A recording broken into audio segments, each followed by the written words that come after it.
manusia pada kesempatan malam hari ini adalah jiwa atau ruh.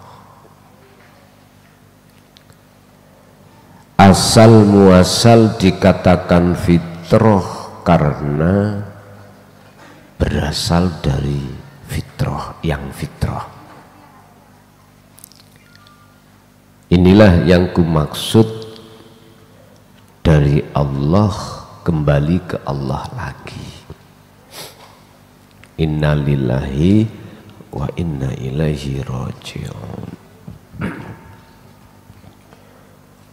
Cuman bahasa innalillahi dan seterusnya itu miturut pemahaman banyak orang itu ke fisik, jasmani. Padahal miturut konteks kita pada malam hari ini berasal dari Allah, kembali ke Allah adalah rohani. Lah datangnya jasmani itu sebagai wadah, tempat berkumpulnya seluruh fitnah atau ujian. Kemarin hal ini kami bahas di Surabaya di pasal 32 makalah kitab hikam, bahwasanya dunia itu tempatnya balain wa huznin, tempatnya perkara yang susah-susah. Tapi nafsu menjadikan dibalik perkara susah dan bala itu terasa senang. Itu tipu dayanya.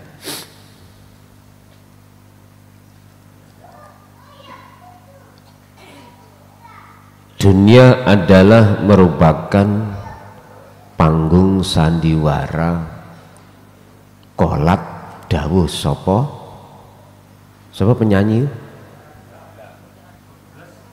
niki Ardella good bless ono ta lagune good bless niku kelompok di dalamnya itu Akbar niku Ahmad Akbar. Ya masuk kalau dunia itu adalah panggung sandiwara. Artinya ora temen. Kita memandang itu tidak sungguh-sungguh itu bukan, maksudnya bukan peran kita sebagai makhluk. Tapi justru sebaliknya kita menganggap peran kita. Itu namanya etok-etok. Pura ini sandiwara. Kalau toh jiwa atau ruh itu berasal dari Allah yang maha suci, akan tetapi ketika saat sudah ada di wadah, terpengaruhlah ruh itu terhadap wadah itu. Sehingga jangan heran kalau kita manusia itu yang kita pentingkan adalah suksesnya urusan dunia. Kita jadikan nomor satu, yang penting sukses dunianya. Faktornya macam-macam. Bisa karena bisnismu, bisa karena kealimanmu, yang penting sukses. Di sisi lain, banyak di antara golongan kita sebagai manusia itu mengabaikan tentang ruhaniyah. Apa yang dibutuhkan ruhaniyah niku banyak di antara kita sebagai manusia itu mengabaikan. Jadinya apa? Ulaika humul khosirun. Inilah yang dimaksud golongan orang yang merugi.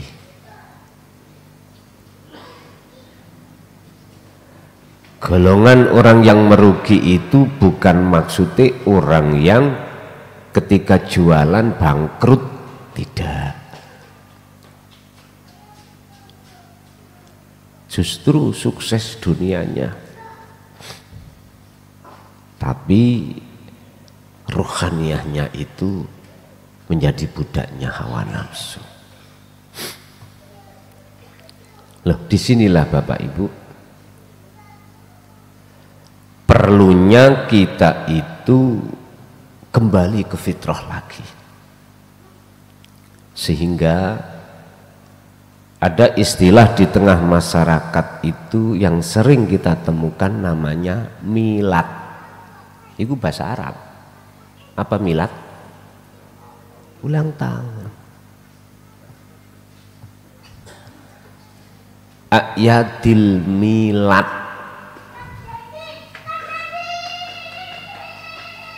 Ulang tahun.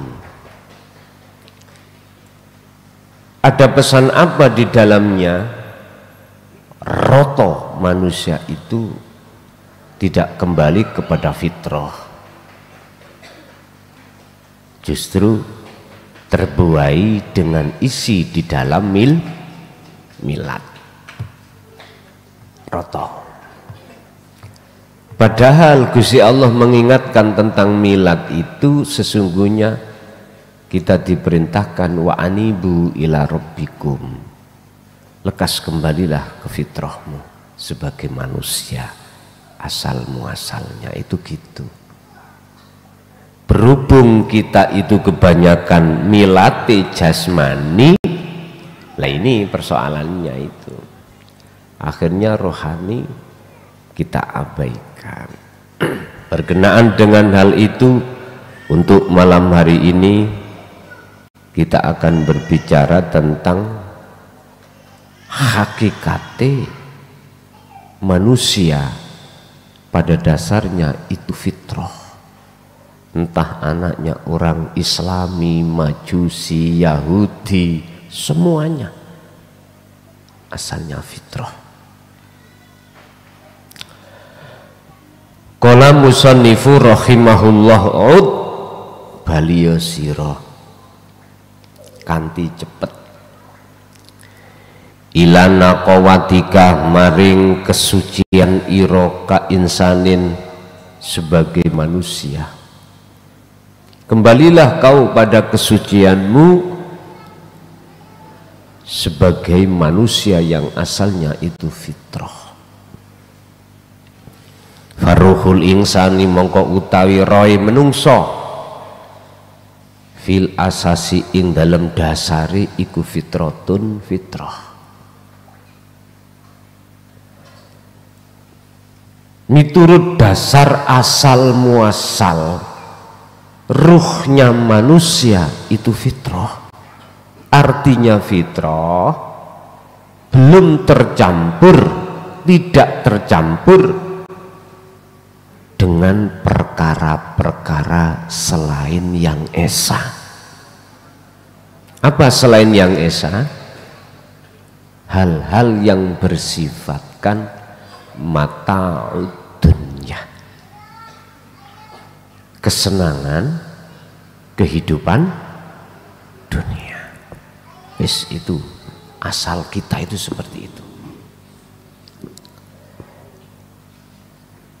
Sebab apa manusia dikatakan jiwanya, ruhnya itu adalah fitrah? Li'anna masdarahu krono sak temene asali ruh iku minallahi ta'ala, saking Allah ta'ala, iku fitratun fitrah, asalnya gitu. Wa bima anna roha lan kelawan opo anna ruha ing sak temeni roh iku tuhibbu mulai nyenengi sapa ruh ladzatid dunya ing kehidupan kesenangan dunia ya fakhalatur ruhi kok utawi keadaane ruh iku tasiru dadi apa ruh najisatan kelawan dadi ruh kang najis niki. Oleh karena ruh manusia itu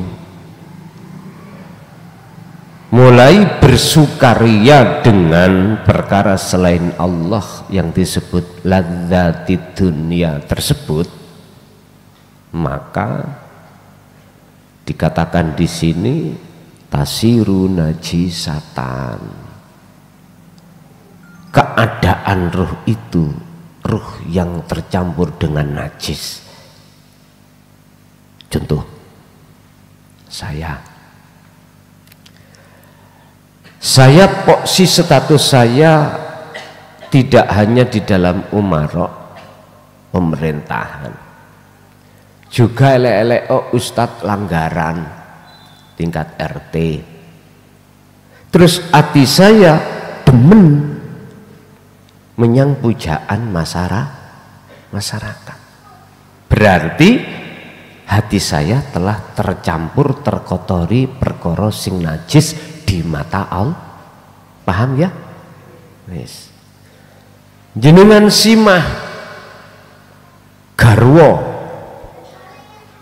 lah kok jatuhnya hati sampean iku tresno menyang garwa makhluk jenengan disebabkan karena gagai, karena cantiknya, maka hatimu telah tercampur kotoran-kotoran itu.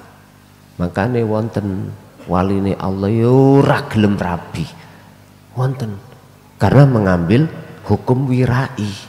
Ngati pertanyaannya salahkah itu? Boten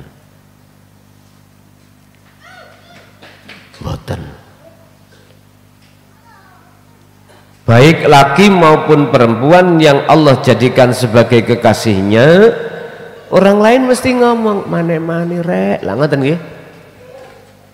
Lu malah ono sing nekat rabi gak trimo siji loro.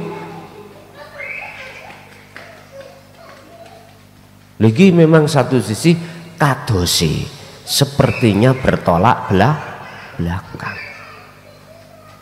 Prinsipnya beda-beda. Jangankan para kekasih Allah yang disebut aulia, para rasul pun juga begitu. Apalagi Nabi Sulaiman 100 bojone. Terus jari simburi, carane nggarap ya apa ya? Gampang. Ini. Sampeyan roh lampu sakmene kuwe. Ngerti ya?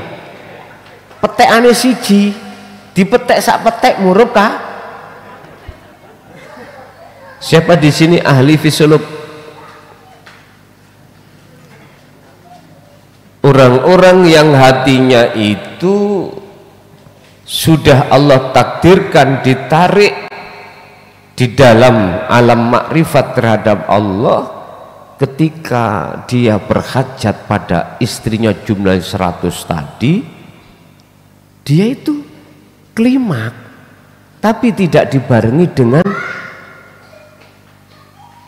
keluarnya air mani. Ada seperti itu. Umumnya wong lanang itu kalau setelah hajat, waktu hajat pada istrinya terus keluar air mani kan lemes enggak? Artinya ya wis meleng, wis gak iso maneh. Paling disuruh nunggu entah 2-3 niki mboten.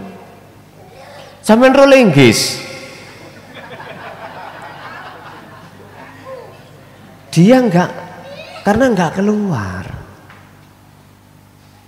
tapi kelima. Tanya nanggone apa?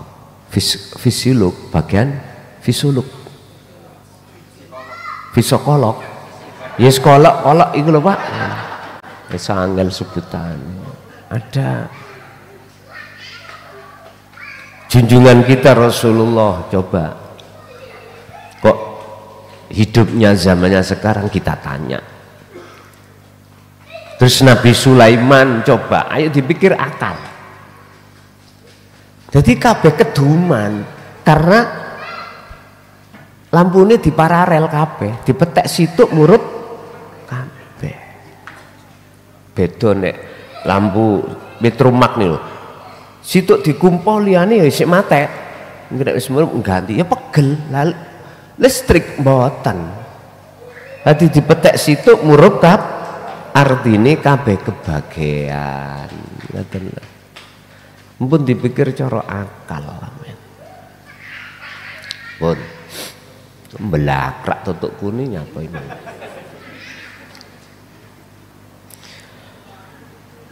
Semenjak ruh kita itu mulai bercinta pada selain Allah, disitulah keadaan ruh kita dikatakan ruh yang terkotori, ruh yang najis. Selanjutnya wa amma tadhkiru muddatil wiladati, lan anapun utawi onone memperingati mangsa kelahiran, maksudnya jenengan iki kok memperingati milad fil insani ing dalem menungso. Wa amma iku famaknahu mongko utai artine memperingati annal insana ing sak temene menungso iku labuda hukume wajib apa ayauda ing yen to bali sapa-sapa insan ilal fitrati maring kefitroan qabla hululil mauti ing dalem sadurunge tekane mati. Artinya apa? Dengan adanya Anda ini telah memperingati milad, di situ ada satu pengertian maksud Allah bahwasanya siapapun kita, ruh itu harus kembali fitrah. Ini hanya terjadi bagi mereka yang sudah paham tentang keadaan ruh. Tapi golongan kita yang masih berkecamuk di dalam golongan umum gak mungkin mikir itu tuh kuno, gak mungkin kita berpikir sampai ke arah jiwa, gak mungkin, mesti dunia, jasad gitu. Okay. Kebanyakan gitu. Padahal dibalik sebenarnya Allah ayatul milad menghadapkan hari ultah itu supaya jiwani manusia yang tadinya tercampur dengan perkara-perkara najis supaya ditinggalkan untuk kembali ke fitrah lagi. Maksudnya koyo ngunu. Yaqulullah ta'ala dawuh sapa Allah, khalid dawuh sapa Gusti Allah fi suratir Rum ing dalam surat Ar-Rum ayat 30. Wa aqim lan padha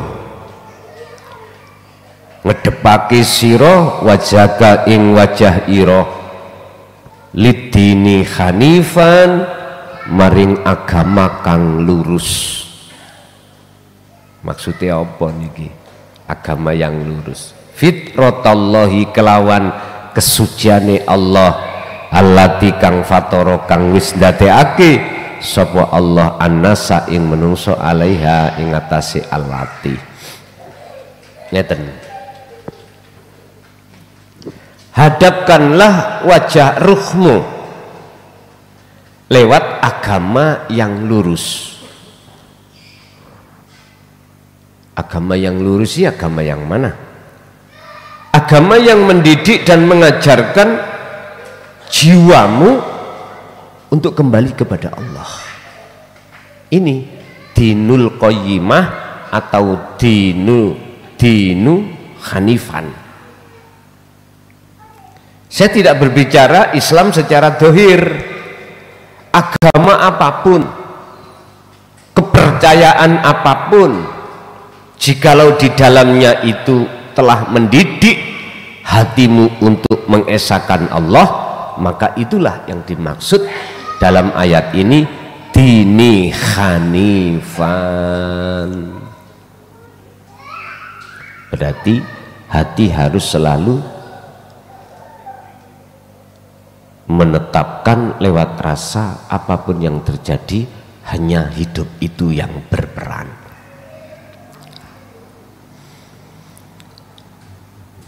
La tabdila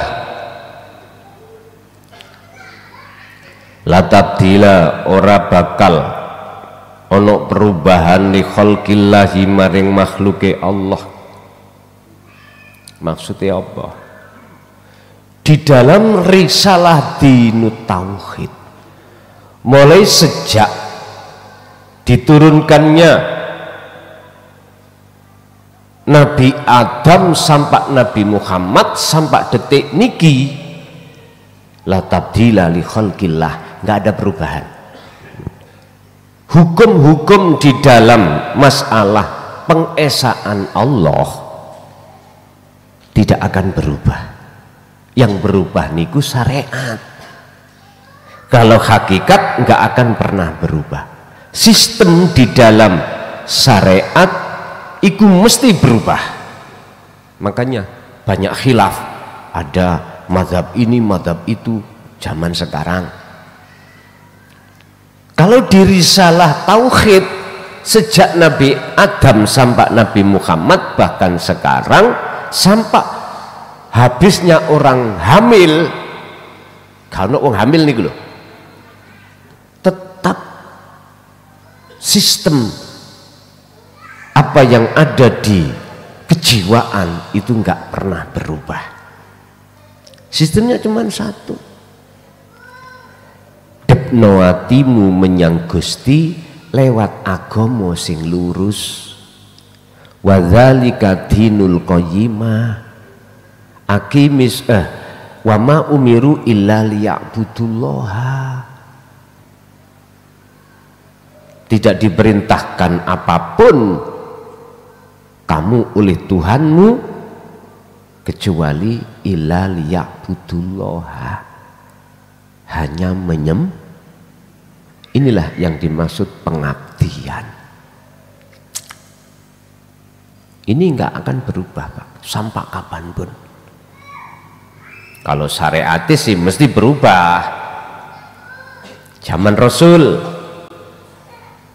cara wong mau bepergian kendaraannya onta atau kuda. Sekarang ganti mobil, sepeda. Lah perubahan secara syariah niki sah-sah saja, karena berubahnya syariat ini hukum dikarenakan zamannya ganti ya ganti. Zaman sampai tahun 70 dulu nyun sewu wis tak anggap tahun itu larang sandang larang pangan. Anak perempuan atau dan laki-laki walaupun sudah balik jumpritan ning ganyong mboten nanti sing meteng. Nah saiki po beda wis, berubah. Sekarang lewat HP, zamannya gampang. Dulu namanya PTT, tahu PTT ini? Obat lamuk nih lho. Oh, nek gak lewat ngono susah, Pak. Sekarang kita kenalan di sosmed. Banyak jodoh lewat sosmed. La tabdila ora bakal berubah li khalqillahi maring makhluke Allah. Wadzalika utawi mengkono ora berubah iku dinul qayyim. Agama sing lurus nggak akan berubah. Sistem di dalamnya dinul qayyim, nggak akan berubah. Tetap satu sistem. Ani butullaha wajtanibut tauhid. Jatuhnya ruh pada Sang Esa, dan ruh tinggalkan selain Sang Esa. Tetapi walakinna aktsaron nasi, lan tetapi ini kebanyakan manusia itulah ya'lamun, orang ngerti tentang dinul qayyim, orang ngerti. Karena apa? Banyak faktor. Pertama, satu, tidak dididiknya jiwa kita tentang bagaimana mengesahkan Tuhan. Dua, ketika ada masyayikh yang menjelaskan tentang itu, langsung diserang oleh ulama-ulama syariah, dikatakan itu sesat. Loh, ini fakta loh Pak. Saya berani mengatakan ini, tesis saya lebih dari 25 tahun. Mengapa yo ajaran tauhid, ilmu sejati, ilmu kaweruh, atau ilmu kuno, saya sebut ilmu kuno, ini kok ditolak di tengah masyarakat awam, bahkan dikatakan itu sesat. Bahkan yang lebih ironis lagi Pak, saya yakin tidak hanya saya yang pernah dengar, bilangnya begini, jangan sekali-kali kau belajar ilmu hakikat kalau ilmu syariatmu belum cukup. Ayo, aku yakin jenengan sudah dengar hal itu. Kalau menurut kami, lihat posisi keadaan. Ya, kalau keadaan kita itu masih di tarbiyatul ibtida, sanawi, aliyah, pantas. Wong kita itu brengos wis putih kabeh. Ngomong gak ngono. Nggih.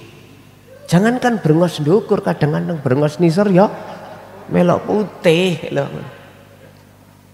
Pak nyuwun sewu. Masa kelakon terjadi tak jenengan iki turun belajar di dalam pendidikan sanawi aliyah? Kan gak mungkin. Jenengan kalikula sekarang yang sudah rumah tangga, kadang-kadang sudah cucu, sudah cukup jenengan ini dijadikan mobilisasi untuk mencari kebutuhan rumah tangga. Dan di sela-sela itu gunakan untuk jenengan melaksanakan dinul qayyim. Sampean kepingin nebalkan syariat sampean mondok maneh, saged kelakon ta? Mboten saged kelakon. Tarbiyah di dalam pemahaman ilmu syariah itu saktonya atau tahapannya kita pada saat masih usia tarbiyatul ibtida, sanawi, aliyah. Iki pantas. Endak iki diantemno nang ngene wong sing brengose putih. Kamu nek sampak syariatmu gak kuat, gendeng-gendeng. Lho jane bener pun Pak. Iku gawe meden-medeni jenengan. Asline bener gendeng. Sebab ketemu Allah tidak diawali gila dulu, nggak mungkin. Gila itu maksud kula, jenengan ini di dalam hati ada rasa keinginan bertemu Allah, selanjutnya jenengan iki fokus di dalam maqam muraqabah, melaksanakan zikir, akhirnya dengan zikir itulah menjadikan Anda lalai terhadap diri Anda atau orang lain. Yang ada di situ dalam hati Anda hidup yang dimunculkan kalimat hakul basyirah, yo aku iki Allah. Udah cukup ada di dalam ini, iki gendeng. Ingat satu sistem mengatakan begini, barang siapa yang berlari ke arah barat semakin lama pasti akan semakin jauh arah timur yang ditinggalkan. Artinya apa? Sing sapa wonge terus merajut untuk mendekat dan bertemu Allah, pasti perkara selain Allah dalam hatimu akan Allah hilangkan sesuai dengan keputusan Allah. Allah sudah berjanji dalam surah Al-Ankabut ayat 5, waktu yang pertemuan itu sudah Allah tentukan, dan Allah berjanji akan menemui hambanya yang seperti ini. Jadi faktor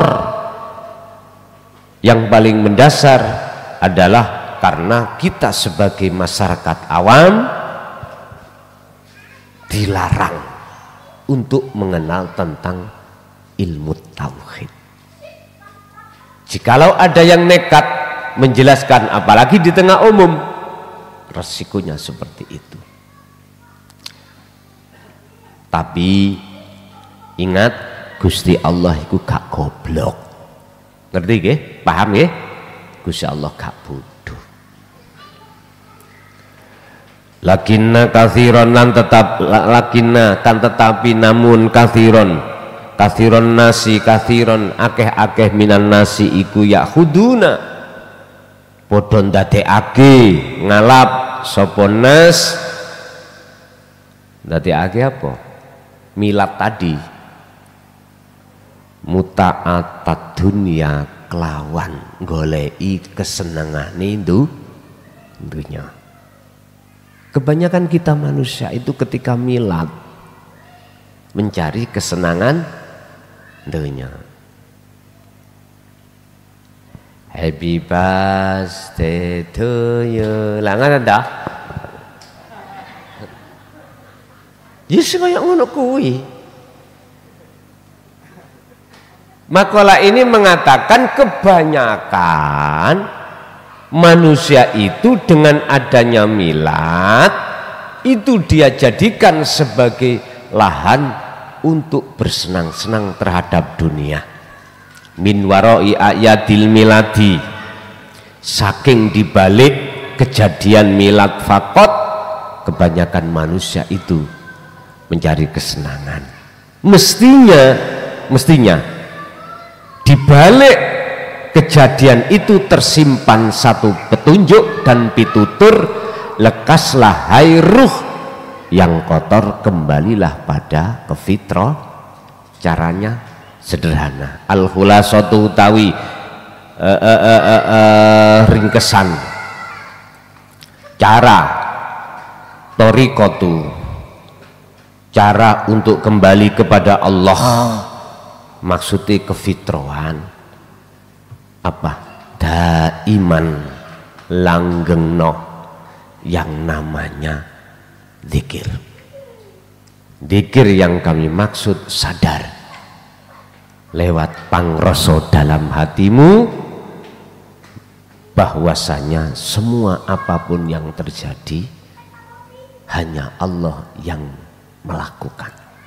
Jangan pernah dalam hati mengatakan beriman, apalagi itu yang melakukan manusia atau makhluk. Bapak Ibu hadirin rahimakumullah,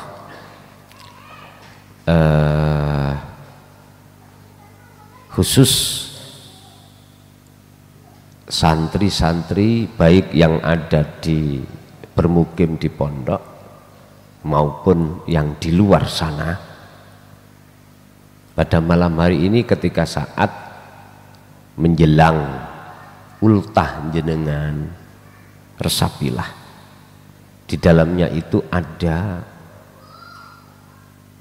asbabun nuzul perintah Allah di dalam surat Ar-Rum ayat 30 untuk kembali ke fitrah. Ya. Untuk kembali ke fitrah. Mengapa saya katakan khusus pada yang bermukim atau di luar sana yang sudah masuk dalam pendidikan tauhid? Karena hanya golongan itulah yang faham bagaimana caranya kembali ke fitrah. Sebab dalam makalah ini dalam ayat ini dikatakan wa aktsaruhum la ya'lamun. Walakinna aktsarun nas, lan kebanyakan manusia itu tidak mengerti caranya kita kembali ke fitrah, sehingga adanya milad hanyalah kejadian-kejadian yang kejadian itu tidak ada artinya. Setelah milad teruslah kita berbuat dosa pada Tuhan kita dengan bentuk hati selalu menyekutukan Allah dengan yang lain. Oke, itu sebagai tambahan aja.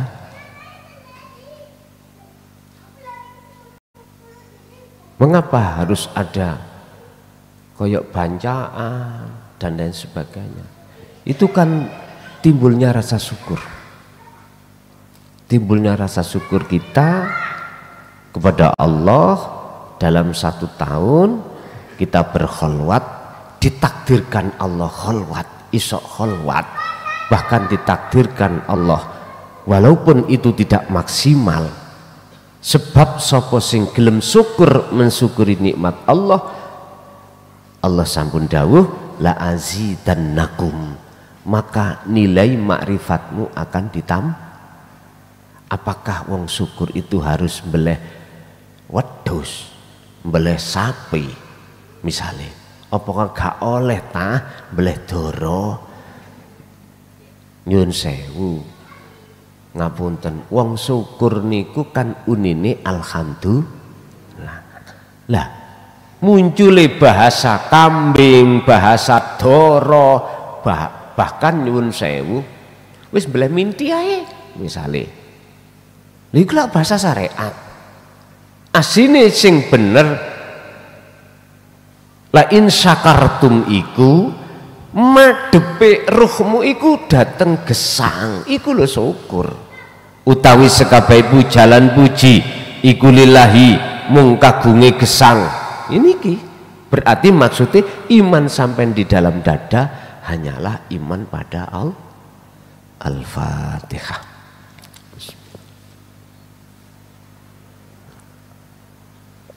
Akhirul kalam, ihdinas siratal mustaqim. Assalamualaikum warahmatullahi wabarakatuh.